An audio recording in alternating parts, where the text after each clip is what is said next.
Otthon nem volt egyszer egy cigány. Mindenki úgy hívta, hogy Cigány Jóska. Télen-nyáron felüleggel lakott és átolva. Egyszer látta a bokor felhasztott subáját. Gondolja magába. Én azt a subát le tudnám annak úgy venni, hogy egy levele sem lezdül meg annak a bokornak. Bizony nagy bityel lenném belőle. Ezzel lendülettel le is vette. Bizony megmozdult a bokor, de ő azt képzelte, egy levele sem lezdül meg. Nagy boldogan megy hazafele. Gondolja magába. Nagy betyár ezt a belőled még Jóska. Hazé, mondja a cigányasszony. Te Margit, nagy betyár lesz én belőlem. Menj, mondja ezt a királynak is. Hiába mondja neki Margit. Hiába veszekedik vele. Na, mit volt mit tenni? Felöltözött a cigányasszony, elment a királyhoz. Bemegy. Jó napot, király uram! Azért jöttem magához, beszeretném jelenteni az uramat. Bizony nagy betyár. Na cigányasszony, haltalod annyira nagy betyár. 12 aráig lopta ki nekem a papot az ágyából, mert a fej nem lesz a helyén. Megy haza Margit nagy búsa, gondolja magába. No Jóska, neked most üttek? Hazé, kérdezi tőle Jóska. No Margit, autához a királynak? Onnan jövök. Elprédikálja neki, mit mondott a király. Csű, azt a rongyos, nem szégyelled magad? Így be mondta nekem a királynak. Mondja neki erre Margit, ne tedd itt magadat, de mindjárt fővalnak ezzel a fazékkal. Erre elnézeste. Nem tudod mit tenni, Jóska.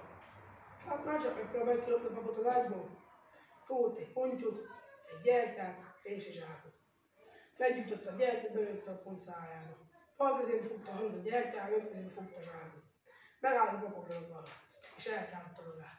Aki be akar ütni Mennyországba, bújjon bele a zsákba. Előlapott, hüle áll, nem hal, nem rá.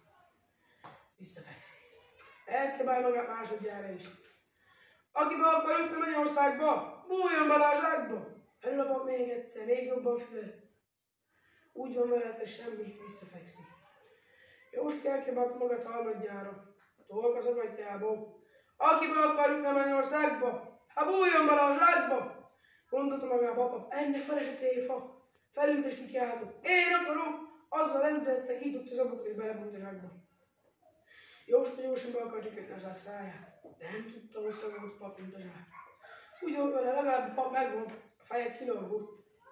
Lábán fogva est elkezdte húzni. Húzzál. Mondja a pap. Jaj a feje! Sok idő, mire ott vagyunk még? Mondja neki Jóska, 2 koppanás és ott vagyunk Mennyország kapujában. Erre Jóska felé a király szobájához. Mondja neki. Na király uram, elhoztam neked a papot. Pap szégyenébb, mikor meglátta nem a Mennyországban, hanem a király szobájába. Ki köszönni is elfelejtett. Úsdj kifele. Még nem hogy a faluból, az országból, valahogy 7 adálon találták meg.